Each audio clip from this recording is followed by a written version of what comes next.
She's not a candidate anymore. She's a liability. The words slid out of Congressman Chris Pappu's mouth with the precision of a surgeon. He wasn't on camera yet, just leaning in toward a junior staffer beside him as they reviewed a thick folder stamped with one name in bold red across the top. Leave it. A low murmur moved through the hearing room. The Oversight Committee was in session. Behind the press barricades, reporters whispered into microphones. C-SPAN's live banner had already turned red. Outside, protesters carried handmade signs, some defending Leavitt as a MAGA warrior, others demanding accountability. What brought them all here wasn't just political rivalry. It was money and lies. 3 weeks earlier, a coalition of ethics watchdogs, including InCitizens United and the Campaign Legal Center, filed a joint petition demanding an open congressional hearing into newly revealed discrepancies in Karoline Leavitt's 2022 House campaign. The headlines have been brutal. White House press secretary concealed $325,000 in campaign debt for 2 years. FEC flags illegal donations. Leavitt blames staffer. Debt, power, silence inside the White House's financial mess. According to the amended FEC filing submitted quietly just last month, Leavitt's campaign had underreported over $325,000 in debts, including more than $200,000 in illegal over-limit contributions, donations that were never returned, obligations never disclosed, and a trail of paperwork that led nowhere until now. Chairman Jamie Raskin had reviewed the documents personally. As he stepped up to the dais that morning, his tone was clinical but unmistakably sharp. "We are not here today to litigate politics," he said, gave in hand. "We are here because the integrity of our democracy depends on the transparency of those who represent it or speak on its behalf." The room went silent. That was the moment Karoline Leavitt entered. She walked in like she owned the place, chin high, shoulders squared, navy blazer perfectly tailored. Her press team moved like a wall behind her, whispering reminders and PR-safe answers. But no one followed her past the swinging half door that led to the witness table. That seat today was hers alone. Chris Pappu's didn't blink. His eyes followed her from the door to her chair, measuring but not mocking. His fingers tapped lightly on the edge of his desk. Harvard-trained, New Hampshire-bred, openly gay, and proudly bipartisan. Pappu's wasn't known for theatrics, but he was known for facts. And today, facts were what he brought. "Madam Secretary," he said under his breath, not to be heard, just to steady himself. "Let's see how well you can explain $4 million. Leavitt didn't look his way. She was too busy locking eyes with the cameras.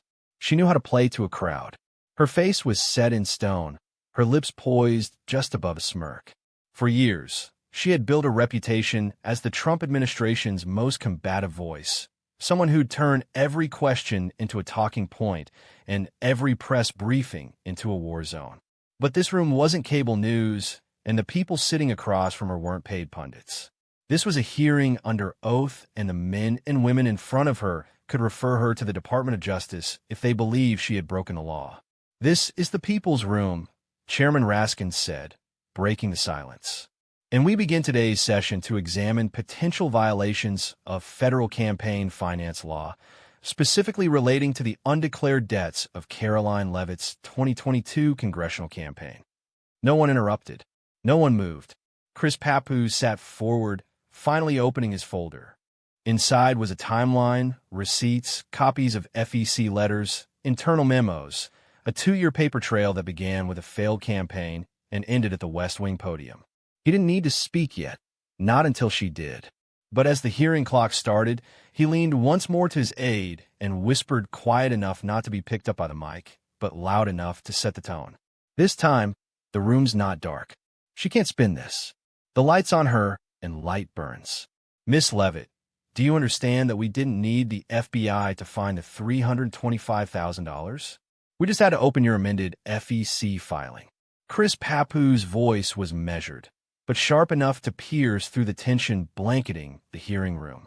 His eyes were locked on hers, not aggressive, just exacting like a scalpel, not a hammer. Karoline Leavitt leaned slightly forward, chin high, her lips curved with practiced composure.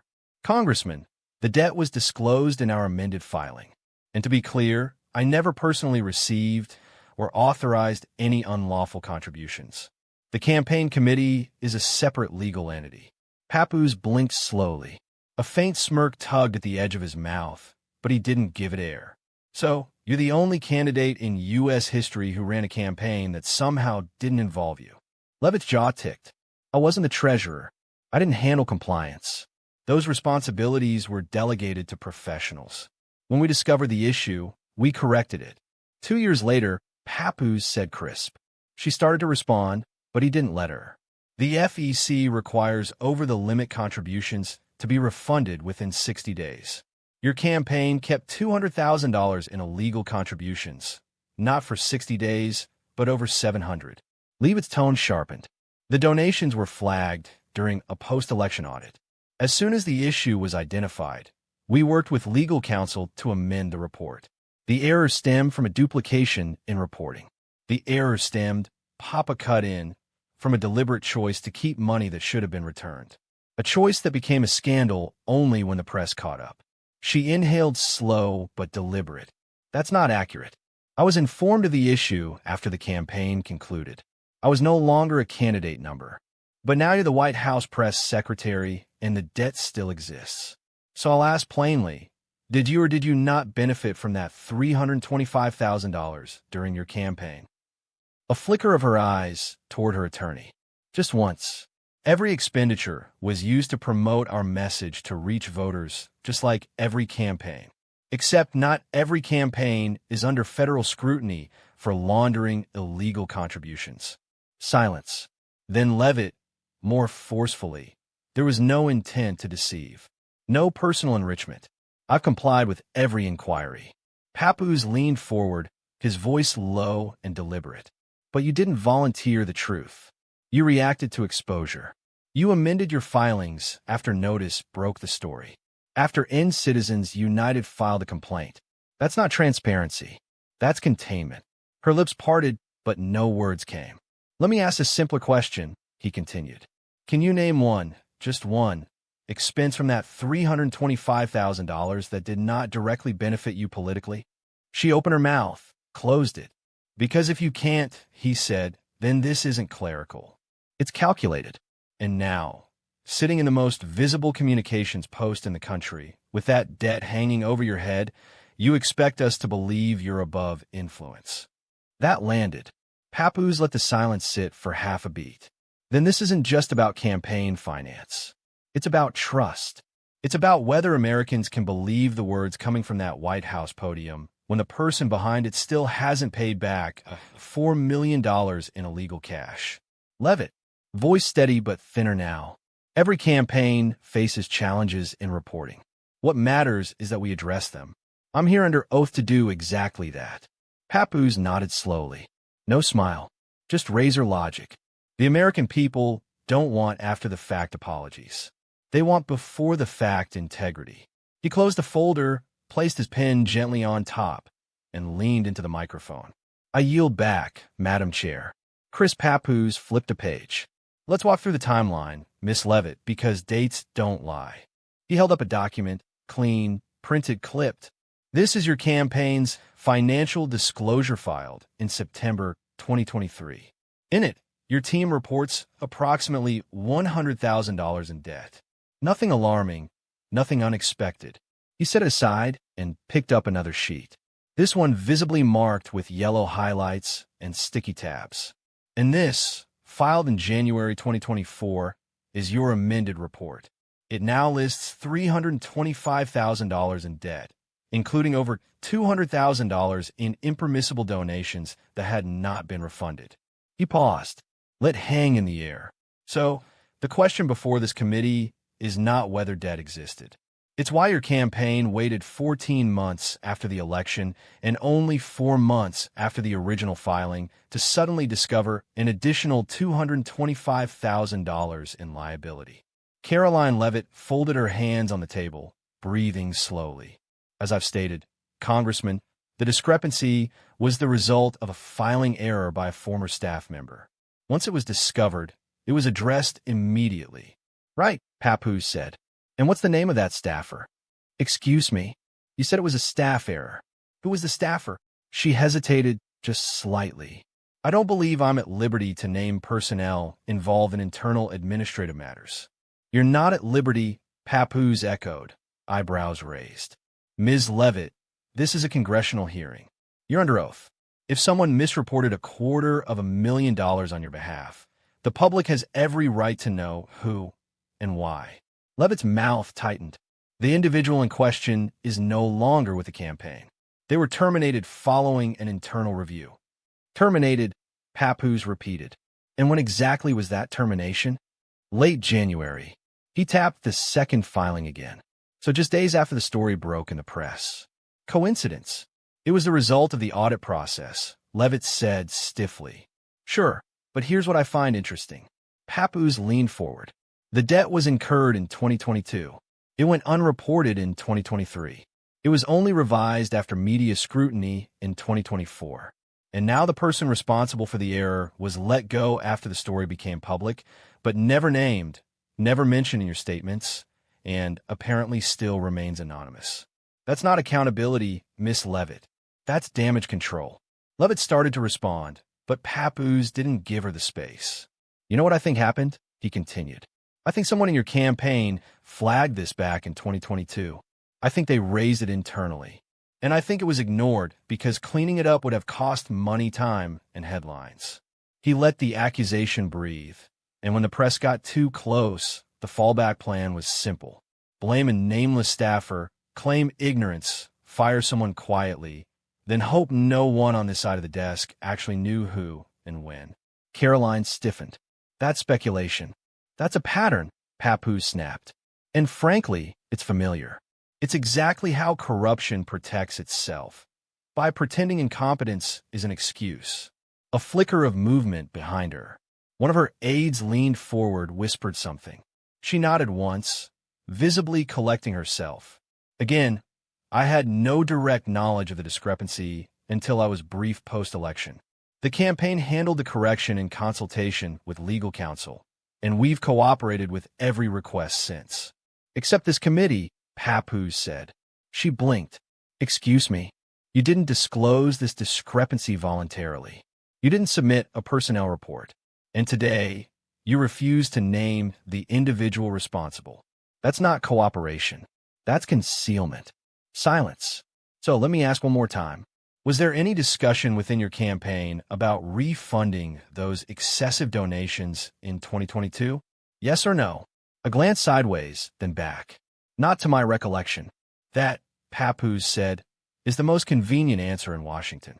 He paused, looked down, then, with unshakable calm, but if your memory is so vague, perhaps someone else's isn't. And I suspect we'll be hearing from them next. He leaned back, closing his folder. I yield. Caroline Levitt sat forward as Congressman Papoose closed his folder and yielded his time. For the first time since the hearing began, she had control of the room, and she wasn't going to waste it. She adjusted the microphone.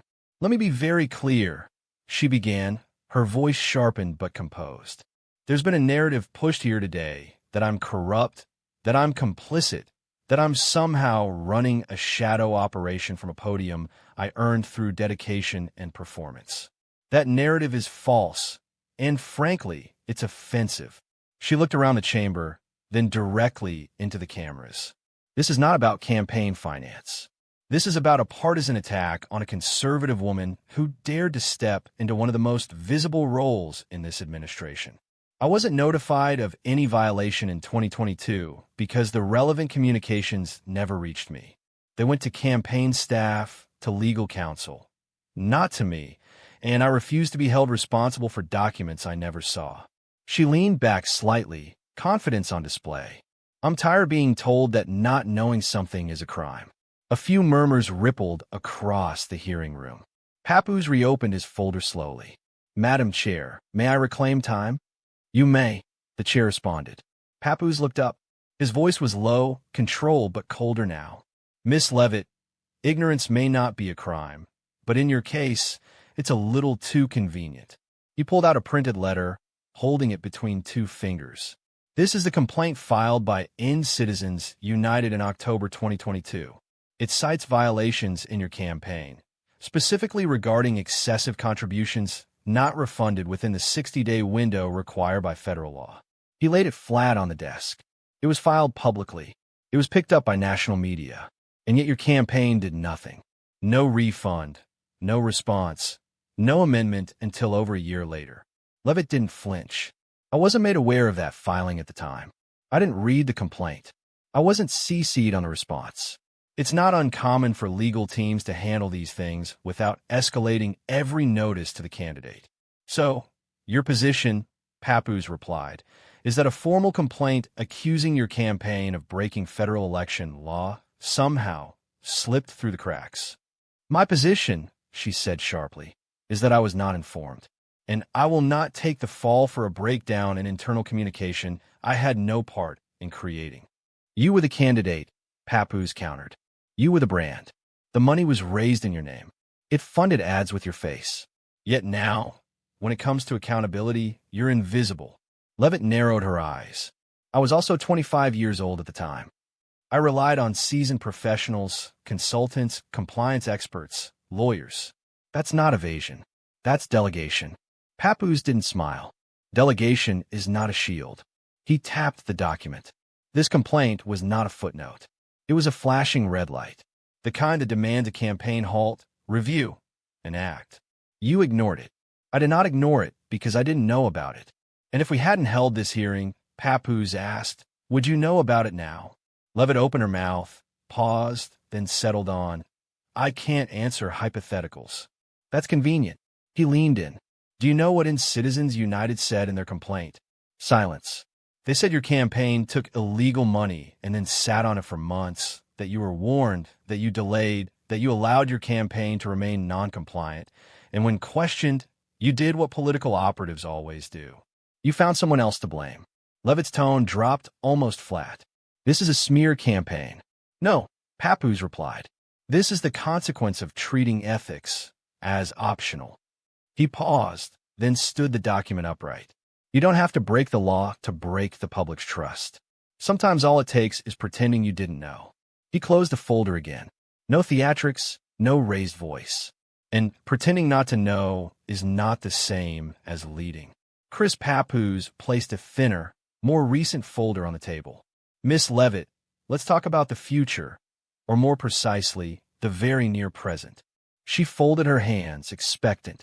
As we sit here, your campaign still carries a $325,000 debt. You're no longer a candidate. You are now the official voice of the White House. Correct, Levitt replied, correct. So, here's the question. How do you plan to pay it off? She inhaled. That's a private matter, Congressman. Actually, it's not. It's a public filing. The law requires you to disclose not only the debt, but also how you resolve it. All repayment methods will be compliant with campaign finance law. She said, let's break that down. Papoose said, you're 26. Your government salary is roughly $180,000. You owe nearly double that. So, unless there's a winning lottery ticket, I assume you're considering fundraising. She hesitated, then nodded once. It's an option, yes, one of several. And those donors, will they be the same individuals who once maxed out their contributions to your 2022 run? That's speculative. It's not speculative when the same names keep appearing in the filings. He opened the file and pulled out a printed article. Claire Heddles, notice January 2024. She wrote, Levitt is the only person legally authorized to retire her debt. If she fundraises while serving as press secretary, it raises serious questions, not about legality, but about ethics and access. He looked up. Do you disagree with that assessment? I disagree with the implication that fundraising equals corruption. No one's saying the law was broken. We're asking whether trust was.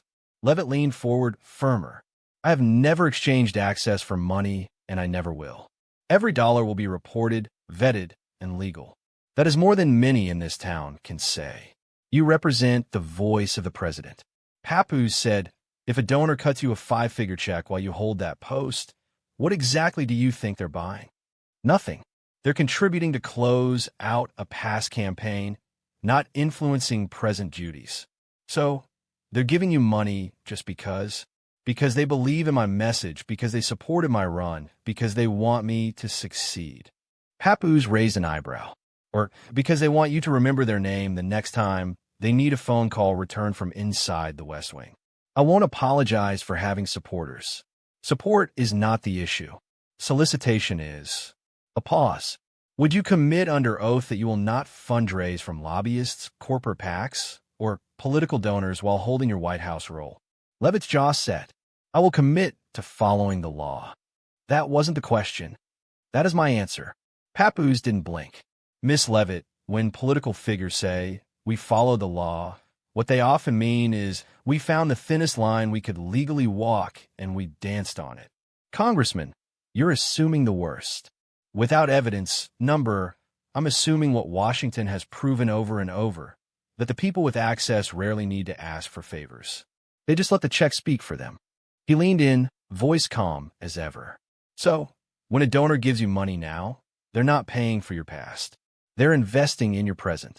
She didn't respond. And whether or not you call it influence, they will. He closed the folder. The question isn't whether it's legal. It's whether it's for sale. The room was not quiet, but it was still.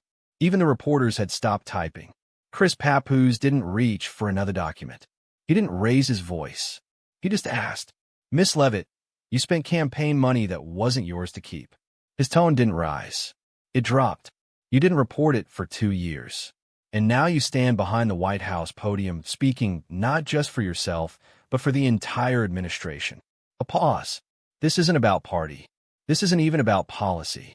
It's about whether trust still matters. He leaned slightly forward, voice steady. So here's the question, and I want a straight answer. Will you return the money?